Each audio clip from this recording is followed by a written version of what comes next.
दुसरीकडे केंद्रीय गृहमंत्री अमित शहा आज कोल्हापूर दौऱ्यावरती आहेत। खासदार धनंजय महाडिक, जिल्हाध्यक्ष विजय जाधव हे उपस्थित असतील। तत्पूर्वी एक मोठी बातमी बघूयात। बंडखोर संजय दिना पाटील यांचे भांडूपमध्ये बॅनर झळकलेत। या बॅनरवरती शिंदेंचा फोटो आहे।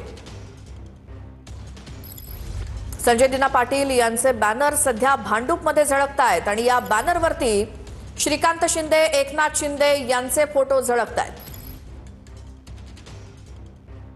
ईशान्य मुंबईचे खासदार संजय दिना पाटील हे ठाकरेंच्या शिवसेनेतून फुटलेत हे आता जवळपास निश्चित झालेलं आहे। कारण भांडूप आणि ईशान्य मुंबई लोकसभा मतदारसंघामध्ये मोठ्या प्रमाणात संजय दिना पाटील यांचे बॅनर जे आहेत ते बॅनर लागल्याचं आपल्याला पाहायला मिळतं। आणि या बॅनरवरती उपमुख्यमंत्री एकनाथ शिंदे आणि खासदार श्रीकांत शिंदे यांचे फोटो असल्याचं आपल्याला पाहायला मिळतं। आणि विशेष म्हणजे ईशान्य मुंबईचे खासदार संजय भाऊ पाटील यांचं शिवसेना पक्षामध्ये स्वागत असा आशय देखील या बॅनरवरती असल्याचं आपल्याला पाहायला मिळतंय। त्यांचा पक्षप्रवेश जो आहे तो शिंदेच्या शिवसेनेमध्ये केव्हा होतो याकडे खरं तर सर्वांचं लक्ष आहे।